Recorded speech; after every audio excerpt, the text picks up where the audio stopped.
ونعوذ بالله من شرور أنفسنا ومن سيئات أعمالنا من يهده الله فلا مضل له ومن يضلل فلا هادي له وأشهد أن لا إله إلا الله وحده لا شريك له وأشهد أن محمدا عبده ورسوله. Esselamu Aleyküm ve Rahmetullah Berekat. Muhterem Müslümanlar, Riyadus Salihin, Salihler Bahçesi kitabından Bəb Bəyan Kəsratu Turugil Xayr, xeyir yollarının çoxluğunun bəyanı babını, yəni fəslini davam edirik. Və keçən dərsimizdə bəzi hədisləri götürdük. Və ümumiyyətlə, xeyir yollarının çoxluğu qeyd elədik ki, Allah Taala'nın mərhəmətidir, rəhmətidir. Allah Taala xeyir yollarını növbənöv və çox sayda edib ki, hər insan özünə uyğun, ona daha rahat olan əməlləri yerinə yetirsin və savab qazansın. Yəni, bu əslində uca Allahın rəhmətidir. Və bugün İnşallah bu babla əlaqəli, bu mövzu ilə əlaqəli yerdə qalan hədisləri tamamlayacağıq inşallah. Birinci hədisimiz Cabir radiyallahu anhudan rəvayət olunur. Qalə Rasulullah sallallahu aleyhi və səlləm kullu ma'rufin sadaqa. Hər bir yaxşılıq sədəqədir. Qısa bir hədis. Lakin bu qısa hədis sanki bir qaydadır. İnsanın Allah üçün, niyyəti Allah üçün etdiyi hər bir yaxşılıq, istər dillə olsun, istər əməllə olsun, hətta niyyətlə, niyyətində keçirsə belə, bu onun üçün sədəqədir. Və bu hədis bizə nəyi göstərir? Bu hədis bizə göstərir ki, sədəqə sadəcə yalnız malla deyil. Yəni, çünki bəziləri elə başa düşür ki, sədəqə yalnız malla olur, mal dövlətlə, pulla. Xeyr, elə deyil. İnsanın etdiyi hər bir yaxşılıq sədəqə sayılır. Məsələn, sözlə dediyi, adi salam vermək, Esselamu Aleyküm və Rahmetullah Berekat, kiməsə salam vermək, bu özü sədəqədir. Xoş söz demək sədəqədir. Və həmçinin zikirlər özü sədəqədir. Həmçinin əməllə, kiməsə yardım edirsən, kiməsə dəstək olursan, bu özü də nədir? Sədəqədir. Və bu hədisi Müslim rəvayət edib. Buxari və Müslim rəvayət edib. Növbəti hədisimiz yenə Cabir radiyallahu anhudan rəvayət olunur. Qalə Rasulullah sallallahu aleyhi və səlləm Mə min muslimin yəğrisu qarsən illə kənə mə ukilə minhu ləhu sadəqa və mə suriqa minhu ləhu sadəqa və lə yərzəuhu əhədun illə kənə ləhu sadəqa. Peyğəmbərimiz sallallahu aleyhi və səlləm demişdir, ağac əkən elə bir müsəlman yoxdur ki, ağacın meyvəsindən yeyildikdə bu onun üçün sədəqə olmasın. Onun meyvəsindən oğranıldıqda fikir verir. Hətta oğranılsa belə, kimsə gəlib onu o bağdan meyvə oğrasa belə, yenə də sahibinə sədəqə yazılır. Onun meyvəsindən oğranıldıqda bu onun üçün sədəqə olmasın. Ha belə kimsə onun meyvəsini azaltdıqda bu onun üçün sədəqə olmasın. Hədisi Müslim rəvayət edir. Müslimin başqa bir rəvayəti, Peyğəmbərimiz sallallahu aleyhi ve sellem buyurur ki, müsəlmanın əkdiyi hər bir ağacdan insan, heyvan və quş yedikcə qiyamət gününə qədər bu onun üçün sədəqə sayılar. Hədisin başqa bir rəvayətində Müslim rəvayət edib, müsəlmanın bastırdığı hər bir ağacdan və əkdiyi hər bir əkindən insan, heyvan və quş yedikcə bu onun üçün sədəqə sayılır. Və bu hədis bizə nəyi təşviq edir? Ağac əkməyə. Görün, dinimiz, İslam dini ağac əkməyə təşviq edir. Və xüsusən də əgər o ağac ki, ondan insanlar faydalanacaqlar, meyvə ağacı və s. və yaxud meyvə olmasa da, əgər bu ağac kölgə verirsə və yaxud ağacın meyvəsi yoxdur, məsələn, amma hansısa bir quş orada yuva edibsə, fikir verin, buna görə də həmin o ağacı əkənə savab yazılır, sədəqə yazılır. Hətta meyvəsindən quş yesə belə, yerə düşsə, digər heyvanlar belə yesə, həşəratlar yesə belə, fikir verirsiniz, nə cür? Uca Allah asanlaşdırıb savab qazanmağı. Və bu hədis bizə nəyi göstərir? Göstərir ki, ağac əkməyin fəziləti və həmçində istənilən bir canlı əgər o ağacdan faydalanarsa, bu həmin ağac əkən insan üçün nə olar? Savab olar. Növbəti hədisimiz yenə Müslimdən rəvayət olunur. Üzr istəyirəm, Cabir radiyallahu anhdan rəvayət olunur. An Cabirin radiyallahu anhu qalə: Ərada Bənu Səlimə ən yənteqilu qurbəl məscidi. Bənu Səlimə bu ənsarlardan olan bir qəbilədir. Yəni Mədinənin demək yaxın Mədinə şəhərində Peyğəmbərimiz sallallahu əleyhi və səlləm məscidindən uzaqlıqda yəni müəyyən qədər uzaqlıqda yerləşən bir qəbilədir.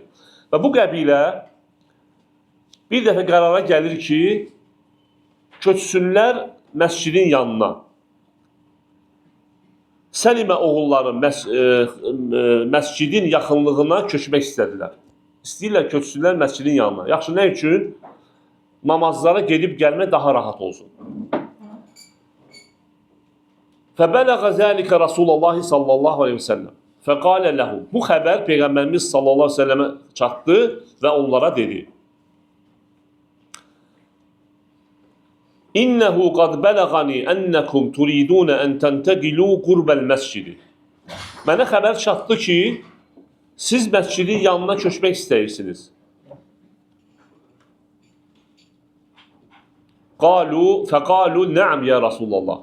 Onlar dedilər ki, bəli ey Allahın elçisi. Qad əradnə zəlikə. Yəni biz bunu istəmişik. Peyğəmbərimiz sallallahu aleyhi və səlləm onlara nə deyir? Peyğəmbərimiz sallallahu aleyhi və səlləm buyurur ki, Bəni Sələmə, ey Bəni Sələmə, diyərakum tuktəbu əsərukum. Diyərakum tuktəbu əsərukum. Deyir ki, ey Bəni Sələmə oğul qəbiləsi, yəni ey Səlimə oğulları, yurdunuzda qalın ki, addım izləriniz yazılsın. Yurdunuzda qalın ki, addım izləriniz yazılsın. 2 dəfə. Yəni, yerinizdə qalın ki, məscidə gəlib gedərkən addımlarınızın sayının çoxluğundan sizə savab yazılsın. Və Peyğəmbərimiz sallallahu aleyhi ve sellem onları neynədi? Onları daha yaxşı olana, daha savab olan bir əmələ yönəltdi. Müslimin digər bir rəvayətində isə belə deyilir. Atdığınız hər addıma görə sizin üçün bir dərəcə vardır. Və fikir verin qardaşlar, bu hədis bizə nəyi göstərir? Bu hədis bizə göstərir məscidə gəlib getməyin savabını. Piyada gəlib getməyin. Məhz piyada. Düzdür, minikdə gəlib getmək də savab qazanır insan. Yəni bu o demək deyil ki, minikdə gəlib getmək savab deyil. Sadəcə, indi inşallah qarşıda bir hədis gələcək. Piyada gəlib getməyin savabı daha çoxdur. Piyada gəlib getməyin savabına çatmır, yəni minikdə gəlib getmək. Və nə qədər uzaq olarsa bir o qədər yaxşıdır.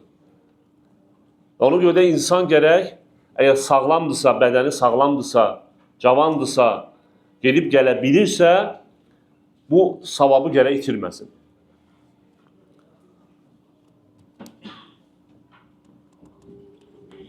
Növbəti hədisimiz Ubey ibn Kəbdən rəvayət olunur. An Ubey ibn Kəb qalə: Kənə rəculun la a'lamu raculan əb'adə minəl məscidi minhu. Bir kişi var idi, ona nisbətən məsciddən daha uzaqda yaşayan bir kimsə tanımırdım. Yəni, o dövrdə məsciddən ən uzaqda yaşayan o idi. Və kənə la tuxti'uhu salatun. Buna rəğmən, yəni uzaqda yaşamasına baxmayaraq, o heç vaxt cəmaat namazını buraxmazdı. Fəqilə ləhu, ona deyildi. O, qultu ləhu və ya mən dedim ona. Ləv iştərəytə himəran tərkəbuhu fiz-zuluməti və fir-ramdə. Nə üçün bir uzunqulaq almırsan? Həm gecə vaxtı, yəni qaranlıqda gedib gəlməyin üçün, həm də havanın istisində, yəni yayın istisində gedib gəlməyin üçün sənə yardım etsin. Və kişi nə deyir? Mən yəsurruni ənə mənzili ilə cəmbil məscid. İnni uridu ən yuktəbə li məmşəyə iləl məscidi və rucu'i izə rəcə'tu ilə əhli. Kişi görün nə deyir? Kişi deyir ki, evimin məscidin yanında olması məni sevindirməz. Yəni, bu mənim üçün o qədər də önəmli deyil. Mən istəyirəm ki, məscidə gedərkən və ailəmin yanına qayıdarkən atdığım hər addıma görə savab yazılsın. Və fəqalə Rasulullah sallallahu aleyhi ve sellem, yəni bu xəbər gedib Peyğəmbərimiz sallallahu aleyhi ve sellemə çatır. Peyğəmbərimiz sallallahu aleyhi ve sellem buyurur ki, qad cəməallahu ləkə zəlikə kulləh. Ona deyir ki, Peyğəmbərimiz sallallahu aleyhi ve sellem, Allah bunların hamısının savabını sənin üçün cəm etmişdir. Yəni, təsdiqləyir onun sözünü. Fikir verin, bayaq qeyd edildiyim kimi, yəni bu hədis bizə göstərir ki, piyada gedib gəlməyin xüsusi savabı var. Və bu savab minikdə olan savab qədər deyil. Baxmayaraq ki, minikdə də savab qazanır insan. Və həmçinin bu nəyi göstərir bu hədis bizə? Qayıdarkən də savab qazanır insan. Yəni, tək gedəndə yox, qayıdarkən də. Digər bir rəvayətdə belə deyilir, şübhəsiz ki, sənin üçün umduğun savab vardır. Yəni, başqa bir hədis rəvayətdə Peyğəmbərimiz sallallahu aleyhi ve sellem ona deyir ki, umduğun, yəni arzuladığın, istədiyin və bu da nəyi göstərir? İnsan bir əməl etdikdə ummalıdır, yəni savab umaraq bunu etməlidir. Savab umarsa əgər, bəli, Allah Teala ona umduğunu verəcək. Növbəti hədisimiz Abdullah ibn Amr ibn Əl-Aslan rəvayət olunur. Qalə Rasulullah sallallahu aleyhi ve sellem Ərba'unə xaslətən ə'ləhə mənihətul anzi Mə min amilin ya'məlu bi xaslətin minhə rəcəə thəvabihə və tasdiqə məv'udihə illə ədxələhullahu bihəl cənnə. 40 növ yaxşı əməl vardır.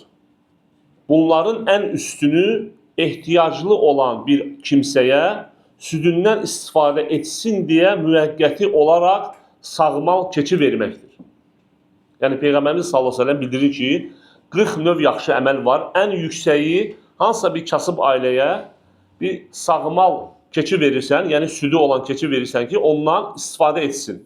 Südündən istifadə etsin, sonra qaytarsın. Hər kim savabını Allahdan umaraq və vəd olunanı təsdiq edərək, yəni vəd olunan da nədir? Əcr, həmçinin cənnət.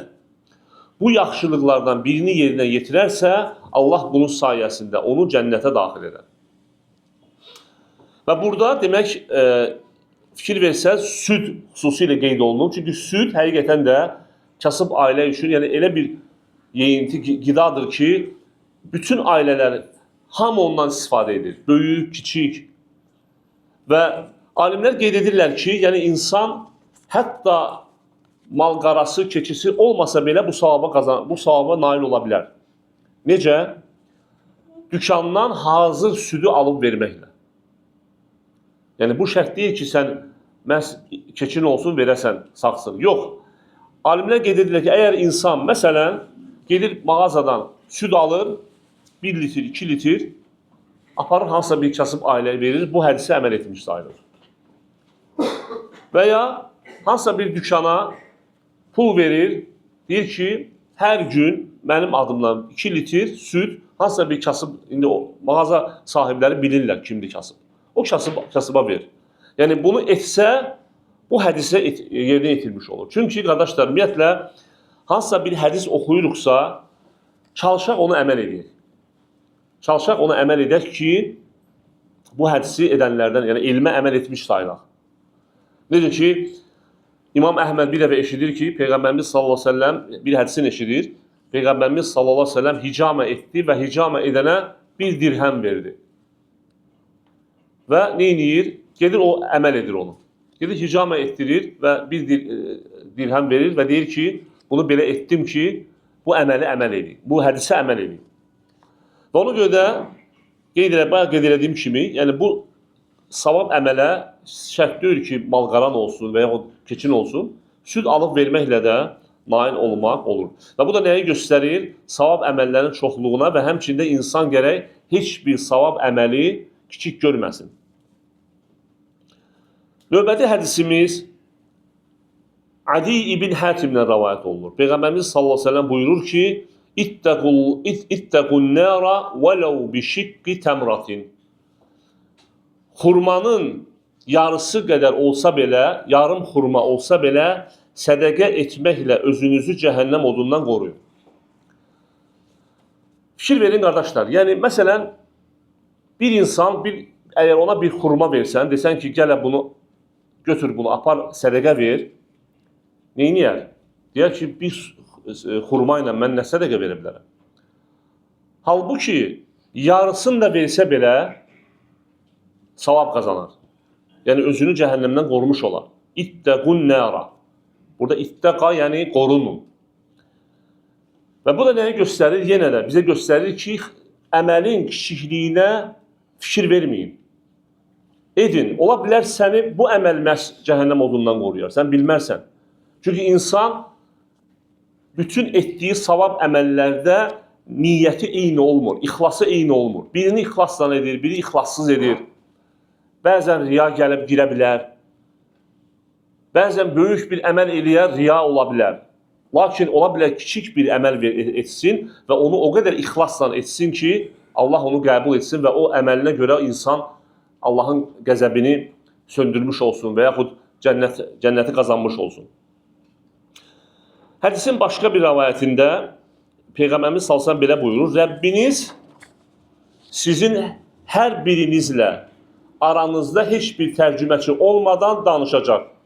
Yəni qiyamət günü. O zaman insan sağına baxacaq və qabaqcadan özü üçün hazırladığı əməllərdən başqa heç bir şey görməyəcək. Ha belə soluna baxacaq və yenə qabaqcadan özü üçün hazırladığı əməllərdən başqa heç bir şey görməyəcək. Sonra önünə baxacaq və qarşısında cəhənnəmdən başqa bir şey görməyəcək. Elə isə yarım xurmada olsa sədəqə verməklə özünüzü cəhənnəm odundan qoruyun. Bunu da tapmayan adam gözəl bir sözlə özünü cəhənnəmdən qorusun. Yəni bu hədisin Müslimdə olan rəvayətidir. Növbəti hədisimiz Ənəs radiyallahu anhudan rəvayət olunur. Peyğəmbərimiz sallallahu əleyhi və səlləm buyurur ki: İnnallaha la yarda anil abdi an ya'kulal aklata feyahmadahu alayha aw yashraba şerbata feyahmadahu alayha. Hədisi Müslim rivayət edir. Peyğəmbərimiz sallallahu əleyhi və səlləm buyurur: Şübhəsiz ki, Allah bir kimsənin yemək yedikdən yaxud bir şey içdikdən sonra ona həmd etməsindən razı qalar. Yəni bu hədis nəyi göstərir bizə? İnsan nemətə görə nə etməlidir? Allaha həmd etməlidir və bu da savab əməllərdəndir. Sonuncu hədisimiz, bu mövzu ilə, bu babla əlaqəli sonuncu hədisimiz Əbu Musa Əl-Əş'əridən rəvayət olunur. Peyğəmbərimiz sallallahu əleyhi və səlləm buyurur: Alə kulli muslimin sadaqatun. Hər bir müsəlmanın üzərinə sədəqə vermək vacibdir. Yəni, hər bir müsəlman sədəqə verməlidir. Qalə, sahabələr dedilər, Ərəeytə illəm yəcid. Sədəqə verməyə bir şey tapmasa necə? Sual verirlər Peyğəmbərimiz sallallahu əleyhi və səlləm. Dedi ki, Ya'məlu biyədihi fəyənfə'u nəfsəhu və yətəsaddaq. Belə olanda öz əlləri ilə işləyib qazansın və bu qazancından həm özü faydalansın, həm də sədəqə versin. Sahabələr yenə soruşdular. Ərəeytə in ləm yəstəti'. Bunu bacarmasa necə? Peyğəmbərimiz sallallahu əleyhi və səlləm buyurur. Yu'inu zel hacetil menhuf. Sıxıntıya düşmüş ehtiyac sahibinə kömək etsin. Yəni bunu da bacarmasa kömək etsin. Kömək burada yəni maddi yox, başqa cür kömək yardım etsin. Qale əraeytə illəm yəstəti. Əgər bunu da bacarmasa, qal yə'muru bil mə'rufi avil xayri. Peyğəmbərimiz sallallahu əleyhi və səlləm buyurur ki, yaxşı işləri yaxud xeyirli işləri əmr etsin. Yəni yaxşılığı əmr edib pislikdən çəkindirsin. Yəni maddi cəhətdən əgər verməyə imkanı yoxdursa, o zaman insanlara xeyir işlər buyursun. Və sahabələr yenə soruşdular. Əraeytə illəm yəf'al. Əgər bunu da edə bilməsə, necə? Peyğəmbərimiz sallallahu əleyhi və səlləm buyurdu ki, yumsiku anişşərri fə innəhə sadəqa. Şər əməllərdən çəkinsin, çünki bu da onun üçün sədəqədir. Kimə sədəqədir? Özünə. Çünki insan şər əməllər etdikdə bunun ziyanı kimə dəyir? Özünə dəyir. Özünü cəhənnəm oduna atmış olur. Əgər günah işlər görsə və yaxud hansısa bir demək, haram əməl etsə. Əgər insan bu əməllərdən əməllər etməsə, özü özünə sədəqə vermiş sayılır. Və bu hədis sonuncu hədisdir. Yəni bu mövzuda olan, bu babda olan xeyir əməllərin çoxluğu babında sonuncu əmrdir. Sonuncu hədisdir. Fikir versək qardaşlar, bu hədisin oxşarı əvvəldə keçmişdir. Peyğəmbərimiz sallallahu əleyhi və səlləm buyurur ki, səhər açıldıqda hər insanın hər oynağına görə sədəqə vermək ona vacib olur. Xatırlayırsınızsa. Və sonra saydı Peyğəmbərimiz sallallahu əleyhi və səlləm. Demək, yaxşılığı əmr etmək sədəqədir, pislikdən çəkindirmək sədəqədir, xoş söz demək sədəqədir, yoldan bir maniyəni qaldırmaq sədəqədir. Və bunların hamısını nə əvəz edir? 2 rükət duha namazı. Və Ən-Nəvəvi rahiməhullah bu babı oxşar hədislə başladı və oxşar hədislə də qutardı. Və bu da göstərir ki, sədəqə tək, yəni malda deyil, istənilən bir xeyir əməl nədir? Sədəqə sayılır. Və biz xatırlayırıqsa, həmçinin bu babda bizə qeyd olunmuşdur. Sədəqə ilə əlaqəli, yəni Tövbə surəsinin 103-cü ayəsi nazil olanda sahabələrdən eləsi var idi ki, gedib işləyib, qazanırdı ki, sədəqə versin, fikir verin. Yəni kasıb olmasına baxmayaraq, işləyirdi ki, sədəqə versin. Bu qədər qardaşlar, bu babla əlaqəli. Allah bizi eşitli faydalardan etsin, Allah bizi sabit eləsin, Allah bizi öyrəndiyimiz elmə əməl etməyə müvəffəq etsin.